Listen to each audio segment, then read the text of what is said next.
Welcome back to Just Scra Radio on BJPen.com. I'm your host, Cole Shelton. Episode 224 is live. Obviously, it's an off week for the UFC with the 4th of July in Canada Day for me on Wednesday, but we decided to interview Bruce Buffer on Tuesday, so we're getting this out right away. But really good chat with Bruce, kind of talking about the White House and kind of McGregor's return and everything that's going on with the UFC. But really fun chat with Bruce.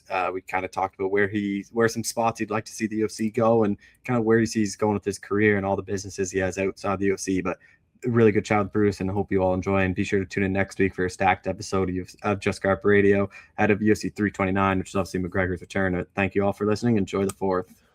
All right, we're joined by Bruce Buffer here to talk about the latest in the UFC and the big fight, International Fight Week upcoming. Bruce, how's it going, man? It's going great. I've been traveling a lot. Just got back from Baku, Azerbaijan, and not jet lag, but it took me a day to get over the thing. We finished the show, and I had to go to the airport 2 hours later. I probably slept 8 hours and 48 hours and finally got a good night's sleep last night. But that's the life of a UFC road warrior. We can just start there. I think a lot of fans would be interested. Like, how does your schedule kind of get picked? Is that something you say, like, hey, I want to go to Azerbaijan? Or is that the UFC said, like, these are the dates you're working? Like, how's that kind of work for you now? Well, basically, the UFC has so many different dates. I think it's 40 plus shows a year. And I've done as many as 39 in 1 year, which is a lot. And I do many other appearances for sports and entertainment and corporate events all over the world. But the UFC is my main priority. But I get the list of shows requested. Obviously, all the numbered events, I do. And then based on, location and stuff, I try to do as many fight nights as I can. And for you, like, seeing like a different part of the world, is that just kind of a plus of the job? Like, I imagine you probably never thought you'd go to Azerbaijan before the UFC was heading out there.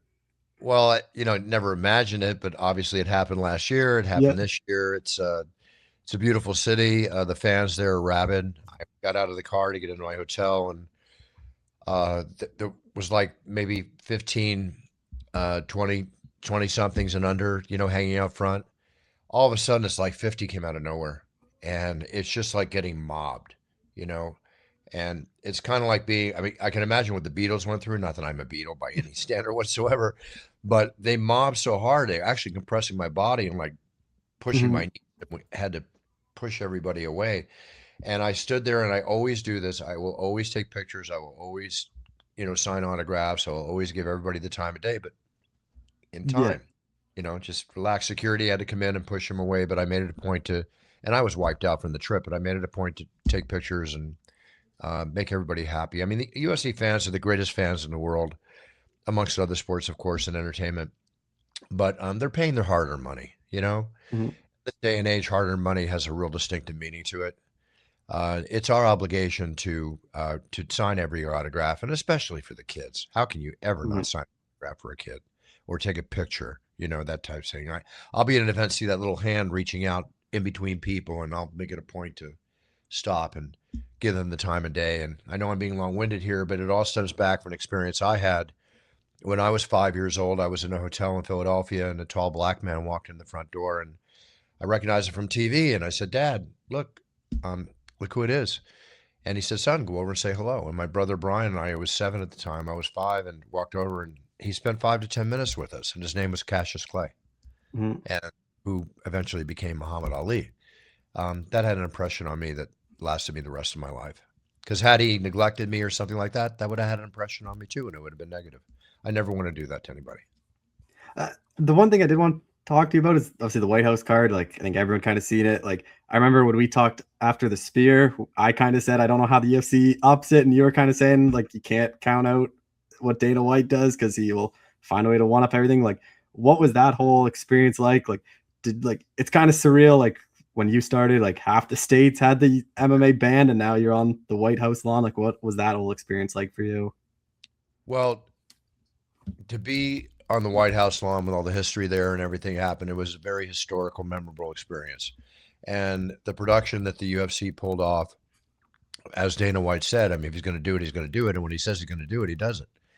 And it was just a grandiose production, and it was wonderful to see all the military and first responders, in the audience, the Thunderbirds, the Blue Angels, the veterans. That's what really got it for me, was the salute to the military. putting all politics aside, Hmm. I don't get involved with that. The bottom line is we did a show. Um, it was a big event. The fights were amazing. The Gaethje fight's one of the greatest fights I've ever seen with Taporia. Um, but to see the military so happy there and being treated the way they were treated it was an honor to be around all of them. Did you think that was ever possible? Like when it was kind of talked about, like I know you always never count on Dana. Like I know a lot of people thought it wasn't going to happen. Like, did you kind of always have when Dana said we're probably going to do the White House that you had full confidence is going to get done? Well, when he said we're probably going to do it, you don't know if it's going to happen. But when he Hmm. says it's happening and it's the date is set, then it's happening. And that's the way it is. I've never seen a situation where Dana said something wasn't going to happen that didn't happen, and it happened. I know you treat I'm still waiting for the Coliseum in Italy. Okay. Do you think that's kind of that one thing that can one up the White House? Like I feel like it's hard to really one up the White House, like what they kind of did in the backdrop and everything, other than the Coliseum. It would definitely be. I mean, has there ever been an event at the Coliseum? And think about how do you put people in, something that's God knows how many hundreds of years old or whatever it is from a safety factor. That would be a major, major undertaking. Mm-hmm. Definitely. I know you treat every card as the same, but like, was there any added nerves or just like kind of anything you did differently for the White House? It's kind of how big it was going to be on the grand scheme of things. No, I walk out and, every show is, whether it's the Apex, it's the White House or whatever, to me, because the fighters are putting their blood, sweat, and tears and lives on the line, I give them everything I can no matter where I'm at. Obviously, certain shows are more grandiose than others, and that's one example of a show that was, very grandiose from the setting, the fact that there'd be so many international eyeballs on it beyond fans of the UFC who just wanted to check it out. And I noticed walking around afterwards in my daily travels that people would comment on it that normally would never comment. So there definitely were a lot of eyeballs on that. But yeah, you feel it. It's the excitement's there. It's 4,200 people, not 40,000 people. But with the White House behind me and the Thunderbirds and the Blue Angels flying over me, and fireworks going on around me, and the great fights that were happening in front of me, and what can I say? Enjoy it. And obviously, the next big card is McGregor's return. Like I know it's been a bit. Like, do you still think Conor has that pull as he had like a couple years ago? Like it's been a while since he fought. Like obviously, he's been on a bit of a losing streak, but like I even like judge it based on my friends who aren't the biggest UFC fans, and they're all texting me like, "Oh, are we gonna watch like Conor's return?" Like it still seems for this long away. Like it's pretty crazy that he still has kind of this big of a draw. It's amazing, he still holds that draw. He still holds that appeal. He still holds that excitement. That's why the tickets sold out within minutes. That's why they're getting scalped for God knows how much money. There's a prediction I heard that even the number of eyeballs around the White House event could be surpassed by the Conor McGregor, Holloway fight coming up on July 11th.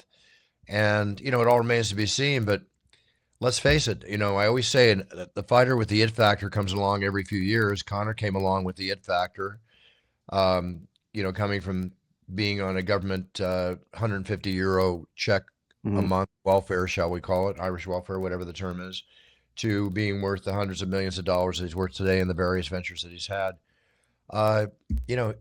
Half the people, it's funny, like half the people want to see him win. It's like half the people want to see him lose, but you know what? Everybody's going to tune in and watch the fight. So it's going to be a big fight.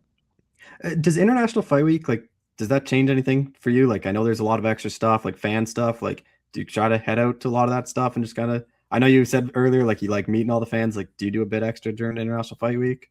Well, I have an event that I'll be going to. It'll be announced Thursday evening, Friday evening, the night before a show.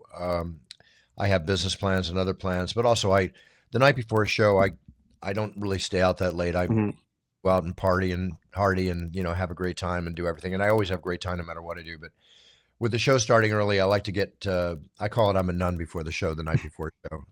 I like to get my rest because I want to make sure I'm 1,001% to bring my all to a show, no matter how big, no matter how small, on Saturday. And then after the show's done, then I'll go do what I do. Do you have like, what are your kind of tricks to keep the voice going? Like, cause you do it week in, week out, and it's still like strong as ever. Like I know, like, do you like talk to like singers or anything like that and follow, like ask what they've done? Like, how do you kind of keep it going? Well, yeah, actually years ago, when I started, because I would do shows and I'd be talking from out here and Mhm. road and, maybe get a little hoarse or whatever, trying to fine tune my tool. Um, the reps and the number of reps that I've done over the years, because I've been doing this for over 30 years, the muscle gets stronger. But the big thing is you bring it from the diaphragm. You bring it from in here, right? Not, I mean, sure, it comes from here, but you bring it from in here. Ask yourself, what does a singer do to do 5 shows a week, sometimes twice a night, hour and a half shows, singing constantly? When I'm announcing 13 fights a night, which amounts to roughly, whatever, 45 minutes of actual, announcing, give or take. Depending on how many sponsors the UFC has me read, all kidding aside, which is not my choice. I'm the soldier. At Yeah. any point, I shoot. Um, but yeah, you practice, you become stronger. You don't damage your voice. I don't smoke. Mhm. I don't do anything to hurt my voice. I keep raw honey on the table, and I should be a speaker for Hall's Methyleptus or Ricola because they're definitely come in handy. And I'll get a green tea during the evening, and I drink a lot of water. You know, if no matter what you are, entertainer, athlete, whatever, you have to make sure you take care of your tools Mhm. and use them. I know when I talked to you like a year or two ago, you said 10 years minimum still left. Is that kind of still the thing? Like you're not really thinking of how much longer, like you're just going to go until kind of you can't anymore? Like I know I said with you, I think it was you. I said UFC 400. Yeah. Yeah. Obviously, I would like to go to UFC 400. I'd like to go to Beyond, but for me, it's all about as long as I can do what I do with the mental and physical passion that I do it, right? Stay healthy enough to do it. I'll keep doing it. Mhm. If I'm 80, I'll keep doing it, right? But once I lose my passion or my want to do it or to be able to do it the way I like to do it, because I'm not going to stand there still, like with all respect to most announcers, doing their job, because I respect everybody. We're all doing the job that we do. I just do it the way I do it.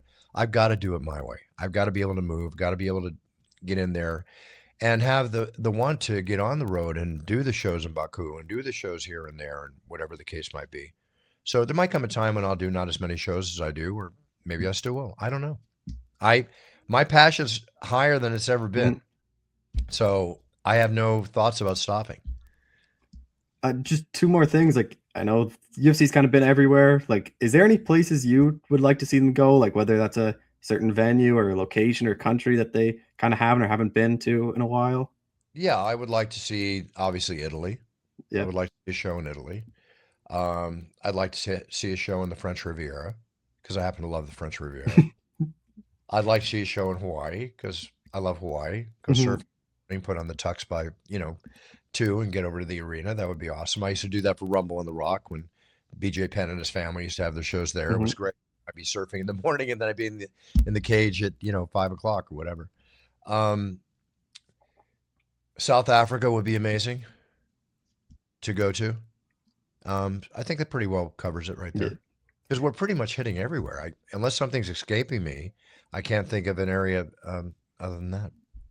Just final thing, like you obviously do a ton outside UFC. Like you have your liquor, you have the cameo. Like, is that just like what does that just kind of to keep you busy, or like what is kind of the reason to do all this extra stuff for you? Well, I run a number of different businesses. I manage my brother's career. Michael Buffer's still going strong at 81, doing what he's doing. My bourbon Puncher's Chance is doing fantastic all across the country. Uh, Publix in Florida, which is a big, like hundreds of stores. Mhm. They're selling so much. They just ordered like 1,000 cases the other day. I can go on and on about that. And then my toiletry line, my It's Time cologne, which you can get on Amazon, but it's in stores all over Europe and coming into a bunch of stores here in America. I manage all these businesses. The cameos, I enjoy doing cameos, doing championship introductions and fantasy football and graduation and birthdays and birth of babies and all that. It's a lot of fun. I could charge a lot more than I charge, but I don't. I Mhm. make it affordable. The thank you notes I get are very special to me. And one of the big things that keeps us very busy, my partner Kristen and I here, is weddings. I probably get 10 to 20 requests for weddings a week, of, Wow. which I will film and do audio recordings, a minimum of 5 or more a week, you know, and the thank you notes for being part of somebody's special day. Mm-hmm. Incredible. Walking down the aisle of love forever, presenting. It's just, yes, listen, I'll always cash the paycheck on a Monday. Yep. Just like anybody else, but I love what I do. Mm-hmm. I love giving back, and I love making people happy. And the biggest thing that I opened up recently, I'm happen to be wearing the shirt, is my It's Time Sports Cars and TCG Center. As you know, you see everybody ripping cards online, right? And I've been a big card collector, sports card collector for 40 years. I've got, in storage stuff like you can't even imagine. And it came to me with my partner, O'Day, who I met, who owns like 102 Domino's pizza stores, right? But he's a huge card collector. And we came up with the idea, and we opened up an 8,000 square foot Mecca Center in Agoura Hills, California. And parents will bring their kids, or parents come, or people come, and they'll stay there for 2 and 3 hours because there's ripping rooms. There's a whole room dedicated to Pokemon and Magic, and the big craze on Pokemon cards. There's vintage sport cards, UFC cards. I've got a 200 capacity room for watch parties for UFC with a $65,000 simulator, golf simulator. Wow. Play golf, hockey and baseball. It's got a half court, quarter court basketball court with Nerf basketball. You can play games and stuff like that. And people have parties there. They have affairs there. And we got the VIP room upstairs for the big trades. It's a big hit. And just go to okay, I'm going to show right now because I'm real proud of this. Yeah. It'sTimeCars.com. You can buy online, but you can check it out, see the video. And there's nothing like it. There's no card store like it in the country, which is the reason, pardon me, which is the reason, and that's not from doing a show. That's from, that's travel jet lag. Fanatics, the big card company, they made us a key distributor when they saw what we were going to be doing. And there were 300 companies in a waiting list, which is like a 2-year waiting list. And we were put ahead of all of them, along with Tom Brady, who's opened up like 15 or more of his vault card stores. It's a very big business now. Tom and I were talking about it, and just it's a very cool business. I really enjoy it. It's another passionate business that I love, and I'll be franchising these across the country over the years. But right now, the mothership is in Agoura Hills, California. Well, Bruce, I appreciate the time as always. Thanks so much for doing this. Enjoy the week off until International Fight Week next week. Yeah, awesome fight next week, and I'll tickle you, and you're not going to be able to guess it, but there's a really huge event that I'm going to be doing in the next month, 2 of them, and I'll just wait till you see it. I'm just going to tickle you with it. Okay? All right. It's not UFC.